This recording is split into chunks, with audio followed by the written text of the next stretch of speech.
আসসালামু আলাইকুম মুসলিম মিল্লাত। আজকে আমি আপনাদের মাঝে আখিরাত ও হাসর ও ফুলসিরাত নিয়ে কোরআন হাদিস থেকে আলোচনা করব। আমরা এই পৃথিবীতে এসেছি, আবার এই পৃথিবী ছেড়ে একদিন চলে যাব। এই পৃথিবীর জীবন ক্ষণস্থায়ী ও আখিরাতের জীবন দীর্ঘস্থায়ী। দুনিয়ার জীবনে কখন কোনো কাজ করছি, এসব আমাদের হিসাব দিতে হবে মহান আল্লাহ তাআলার কাছে। সেই দিন কেউ রেহাই পাবে না, সবাইকে হিসাব দিতে হবে। সেই দিন কেউ কারো আমলনামা কাউকে দিতে পারবে না, কেউ কাউকে চিনতে পারবে না।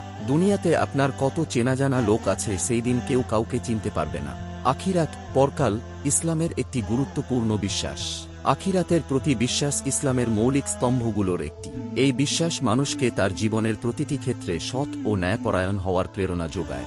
যারা আল্লাহ ও শেষ দিবসে বিশ্বাস করে ও সৎ কাজ করে, তাদের জন্য পুরস্কার রয়েছে তাদের প্রতিপালকের নিকট। তাদের কোনো ভয় নেই এবং তারা দুঃখিত হবে না। কুরআনে পরকালে বিশ্বাসকে অত্যন্ত গুরুত্ব দেওয়া হয়েছে। আমরা দেখেছি যে স্রষ্টায় বিশ্বাস সকল সমাজের সকল মানুষের মধ্যে সার্বজনীন বিশ্বাস, যা মানুষের জন্মগত অনুভূতির অংশ। পরকালের জীবনে বিশ্বাস ছাড়া স্রষ্টার প্রতি এই বিশ্বাস অর্থহীন হয়ে যায়। এই অর্থহীন বিশ্বাস ছিল মক্কার কাফিরদের মধ্যে। মক্কার কাফিরেরা ইমানের অন্যান্য কিছু বিষয়ে বিকৃতভাবে বিশ্বাস করলেও তাদের মধ্যে অনেকেই পরকালে বা পরবর্তী জীবনে বিশ্বাস করত না, এবং অনেকে অস্পষ্টভাবে কিছু ধারণা পোষণ করত। পরকাল অনন্ত, সেখানে মৃত্যু নেই। পবিত্র কোরআন এ আল্লাহ তাআলা বিভিন্ন সূরাতে আখিরাত সম্পর্ককে এরশাদ করেছেন। আল্লাহ তোমাদের আহ্বান করছেন শান্তিনিবাস পরকালের প্রতি। হে রাসূল আপনি বলুন, হে আমার জাতি, তোমরা তোমাদের অবস্থান থেকে সামর্থ্যমতো সৎকর্ম করো, আমিও করছি। অচিরেই তোমরা জানতে পারবে পরিণতির শুভ নিবাস কাদের জন্য। তোমাদের প্রতি শান্তি, যেহেতু তোমরা ধৈর্য ধারণ করেছ, পরিণতি জান্নাতের বাড়ি কত না উত্তম।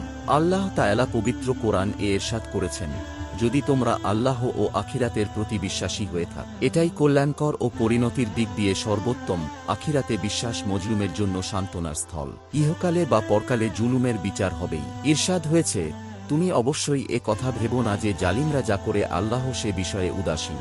তবে তিনি তাদের সেদিন পর্যন্ত অবকাশ দেন যেদিন তাদের চোখ বস্ফারিত হবে, যেদিন ঊর্ধ্বমুখী হয়ে ভীতবিহ্বল চিত্তে তারা দৌড়াতে থাকবে। নিজেদের দিকে দৃষ্টি ফেরানোর সময় তাদের হবে না, যেদিন কঠিন ভয়ে তারা শূন্য হৃদয় হয়ে যাবে। আখিরাত আরবি একটি ইসলামী শব্দ, যেটির দ্বারা মৃত্যু পরবর্তী জীবনকে বোঝানো হয়। মুসলিমদের বিশ্বাস অনুযায়ী আখিরাত বা পরকালের জীবনের শুরু আছে কিন্তু শেষ নেই। আখিরাতে মানুষের দুনিয়ার কাজকর্মের হিসাব নেওয়া হবে এবং অতঃপর ভালো কাজের জন্য পুরস্কার এবং মন্দ কাজের জন্য শাস্তি দেওয়া হবে। আল্লাহ তাআলা পবিত্র কোরআন এ ইরশাদ করেছেন, তোমরা কেমন করে আল্লাহকে অস্বীকার করছো, অথচ তোমরা মৃত ছিলে, তখন তিনি তোমাদের জীবন দান করেছেন। পুনরায় তিনি তোমাদের মৃত্যুবরণ করাবেন এবং আবার জীবিত করবেন, তারপর তোমরা তার কাছে প্রত্যাবর্তিত হবে। হযরত আবু সাঈদ খুদরি রাদিয়াল্লাহু আনহু বর্ণিত, রাসূলুল্লাহ সাল্লাল্লাহু আলাইহি ওয়াসাল্লাম বলেছেন, প্রত্যেক মৃত ব্যক্তি জানে তার মৃত্যুর পর তার সাথে কি ঘটছে। সুতরাং মুমিন ব্যক্তি যখন মারা যায়, তখন তার সামনে জান্নাতের দরজা খুলে দেয়া হয় এবং কাফির ব্যক্তির সামনে জাহান্নামের দরজা খুলে দেয়া হয়। মহান আল্লাহ তাআলা ইরশাদ করেছেন, তোমরা কেমন করে আল্লাহকে অস্বীকার করছো, অথচ তোমরা মৃত ছিলে, তখন তিনি তোমাদের জীবন দান করেছেন। পুনরায় তিনি তোমাদের মৃত্যুবরণ করাবেন এবং আবার জীবিত করবেন, তারপর তোমরা তার কাছে প্রত্যাবর্তিত হবে। হযরত আনাস ইবনে মালিক রহমাতুল্লাহি আলাইহি বর্ণিত, রাসূলুল্লাহ সাল্লাল্লাহু আলাইহি ওয়াসাল্লাম বলেছেন, আল্লাহ বলেন, কিয়ামতের দিন আমি সবসময় নিজের বান্দার সাথে থাকব এবং তার সাথে তার চূড়ান্ত হিসাবনিকাশ করব। আবু হুরাইরা বর্ণনা করেন, রাসূলুল্লাহ সাল্লাল্লাহু আলাইহি ওয়াসাল্লাম বলেছেন, যখন একজন মানুষ মারা যায়, তখন তার সমস্ত আমল বন্ধ হয়ে যায়, শুধুমাত্র 3টি আমল ব্যতীত: সদকায়ে জারিয়া, এমন জ্ঞান যা মানুষকে উপকৃত করে, এবং নেক সন্তান যে তার জন্য দোয়া করে। আল্লাহ তাআলা বলেছেন, সিংহায় ফুঁক দেওয়া হবে, ফলে আসমানসমূহ ও জমিনের যে সকল লোক আছে তারা মরে যাবে, তবে আল্লাহ যাদেরকে চান তারা ব্যতীত। এরপর আবার সিংহায় ফুঁক দেওয়া হবে, তখন সবাই দাঁড়িয়ে দেখবে। আখিরাতের কয়েকটি দিক আছে। এক, কবরের জীবন। ইসলামী বিশ্বাস অনুযায়ী মৃত্যুর পর মানুষ কবরের জীবনে প্রবেশ করে, যা আখিরাতের প্রথম ধাপ। কবরের জীবনে মুমিনরা শান্তি ও সান্ত্বনা পাবে, আর পাপীদের জন্য সেখানে শাস্তি থাকবে। এই ধাপকে বলা হয় বরযাত। 2, কিয়ামতের দিন। কিয়ামতের দিন হল সেই দিন যখন আল্লাহ সমস্ত সৃষ্টিকে পুনরুত্থিত করবেন এবং তাদের আমল অনুযায়ী বিচার করবেন। কোরআন ও হাদিসে এ দিনটির ভয়াবহতা এবং এর গুরুত্ব বর্ণনা করা হয়েছে। এই দিনটি মানব জাতির জন্য এক বৃহৎ পরীক্ষা ও চূড়ান্ত বিচার দিবস। ৩. হাশর ও মিয়ান। হাশর হল কিয়ামতের দিন সমস্ত মানুষকে একত্রিত করা হবে এবং মিয়ান হল আমলনামা ওজন করার পাল্লা। মহাবিচার সম্পর্কে কোরআন এবং হাদিসে বিস্তৃত আলোচনা রয়েছে। মহাবিচার হল সেই দিন যখন আল্লাহ সমস্ত সৃষ্টির বিচার করবেন এবং তাদের আমল অনুযায়ী প্রতিদান বা শাস্তি প্রদান করবেন। এটি ইসলামের একটি মৌলিক বিশ্বাস। মহাবিচার সম্পর্কে বিশ্বাস একজন মুসলিমকে তার জীবনে সৎকর্ম ও ন্যায়ের পথে চলার প্রেরণা যোগায়। এটি তাকে আল্লাহর ভয় এবং তার সন্তুষ্টি অর্জনের জন্য উৎসাহিত করে। মহানবী সাল্লাল্লাহু আলাইহি ওয়াসাল্লাম ইরশাদ করেছেন, বিচার দিবসে সূর্যকে মানুষের কাছে আনা হবে, তা হবে তাদের থেকে এক ফরসাখ ৩ মাইল দূরে। ব্যক্তির আমল অনুযায়ী ঘামের মধ্যে অবস্থান করবে। কারো ঘাম হবে টাকনু সমান, কারো হাঁটু সমান, কারো কোমর সমান, কারো মুখ সমান। আল্লাহ তাআলা পবিত্র কোরআনে বলেছেন, সেদিন সমগ্র মানবজাতির হিসাব নেওয়া হবে। হিসাব নেওয়া হবে জিন, পশু পাখিসহ সবকিছু। এত সবকিছুর বিশাল হিসাব বিচার মাত্র একদিনে শেষ হয়ে যাবে, কিন্তু সেই একদিন হবে অনেক দীর্ঘ, দুনিয়ার 1000 বছরের সমান। অতএব মহাবিচারের কঠিন দিনটির কথা স্মরণ করে মুসলিম উম্মাহর উচিত হবে আল্লাহ ও তাঁর রাসূলের আদেশনিষেধ মেনে চলা, নবীজির সুপারিশ লাভ করার জন্য সুন্নতের ওপর জীবন পরিচালনা করা। অন্যথায় আল্লাহর রহমত এবং নবীজির সুপারিশ পাওয়ার সম্ভাবনা নেই বললেই চলে। আল্লাহ তাআলা পবিত্র কোরআন ইরশাদ করেছেন, তুমি কি জানো কিয়ামতের দিন কি? আবার তুমি কি জানো কিয়ামতের দিন কি? সেদিন কোন ব্যক্তি কারো জন্য কিছুই করতে পারবে না। সেদিন হুকুম হবে আল্লাহর, তবে মুমিনের জন্য দিনটি হবে একেবারে অল্প সময়ের। ইমাম বাইহাকী ও ইমাম হাকিম হযরত আবু হুরায়রা রাদিয়াল্লাহু আনহু থেকে বর্ণনা করেছেন, মুমিনদের জন্য দিনটি হবে জোহর ও আসর নামাজের মধ্যবর্তী সময় পরিমাণ। আবু হুরায়রা রাদিয়াল্লাহু আনহু বর্ণনা করেন, রাসূলুল্লাহ সাল্লাল্লাহু আলাইহি সাল্লাম বলছেন, কিয়ামতের দিন আল্লাহর সামনে কোনো বান্দা দাঁড়াতে পারবে না যতক্ষণ না তাকে 5টি প্রশ্ন করা হবে। 1. তার জীবন কিভাবে কাটিয়েছে। 2. তার যুবককাল কিভাবে ব্যবহার করেছে। 3. তার সম্পদ কোথা থেকে উপার্জন করেছে ও কোথায় ব্যয় করেছে। 4. তার জ্ঞান দিয়ে কি আমল করেছে। আবু হুরায়রা রাদিয়াল্লাহু আনহু বর্ণিত, রাসূলুল্লাহ সাল্লাল্লাহু আলাইহি ওয়াসাল্লাম বলেছেন, যখন 3টি জিনিস ঘটে যাবে তখন আর কোনো ব্যক্তির ঈমান আনা তার জন্য উপকারে আসবে না যদি সে পূর্বে ঈমান না আনে।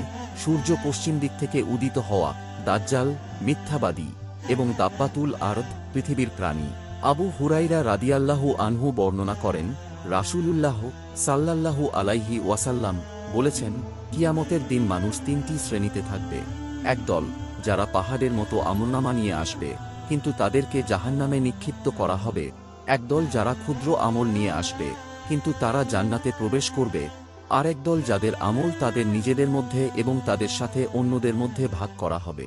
ইসলামে পুলসিরাত একটি পারলৌকিক সেতু, যা পার না হয়ে হাসরের ময়দান থেকে বেহেশতে যাওয়া যাবে না। কিয়ামত হওয়ার পর সকল মানুষকে পুনরুজ্জীবিত করে হাসরের ময়দানে সমবেত করা হবে এবং ইহলৌকিক জীবনের বিচার করা হবে।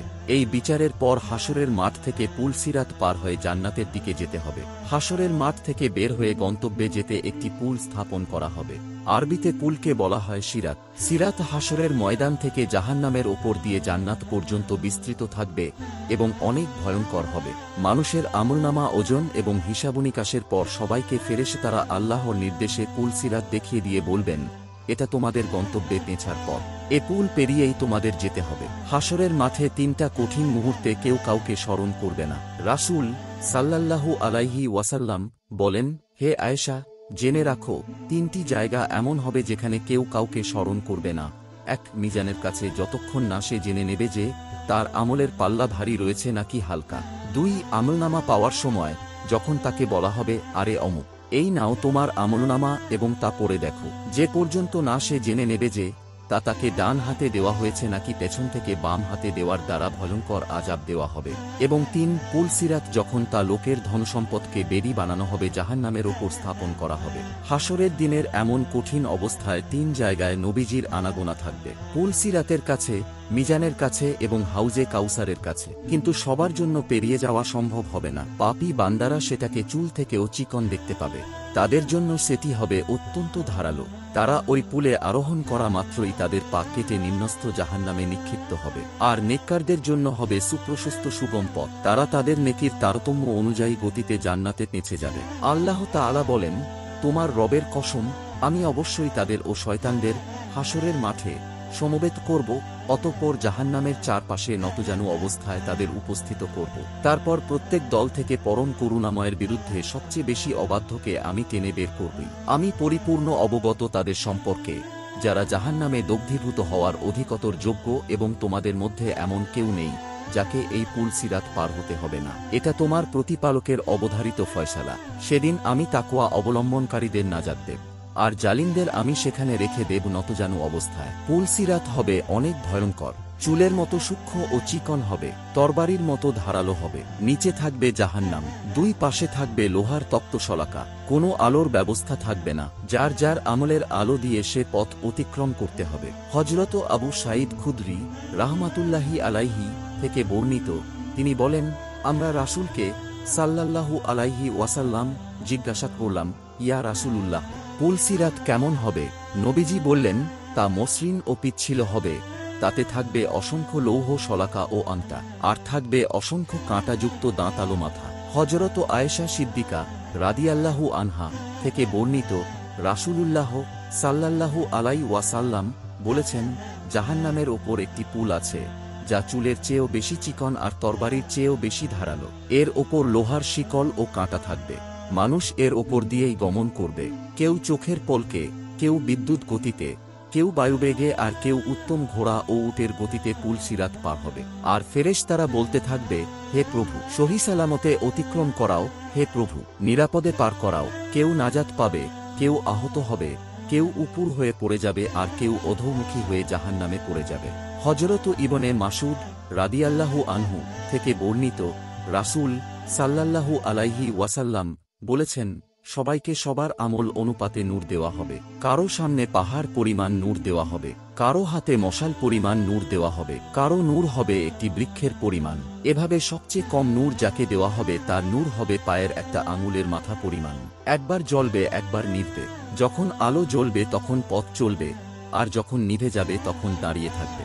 যাদের আমলের পরিমাণ বেশি তারা অতি দ্রুত চোখের পলকের মতো পুল সিরাত পার হয়ে যাবে, আর যার আমল কম তারা হামাগুড়ি দিয়ে পার হবে।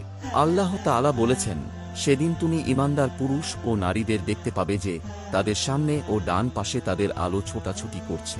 বলা হবে, আজ তোমাদের সুসংবাদ হলো জান্নাত, যার তলদেশ দিয়ে নদীসমূহ প্রবাহিত হয়, সেখানে তোমরা চিরস্থায়ী হবে। এটাই হলো মহাসাফল্য। আমরা আল্লাহ তাআলা ও তার রাসূলের দেখানো পথে অগ্রসর হই।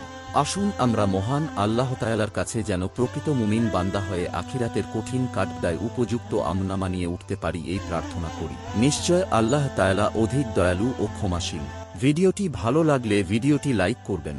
আমাদের চ্যানেলে নতুন নতুন ভিডিও পেতে আমাদের চ্যানেলটি সাবস্ক্রাইব করুন ও পাশে থাকা বেল আইকনটি অন করে দিন সবার আগে নতুন ভিডিও পাওয়ার জন্য।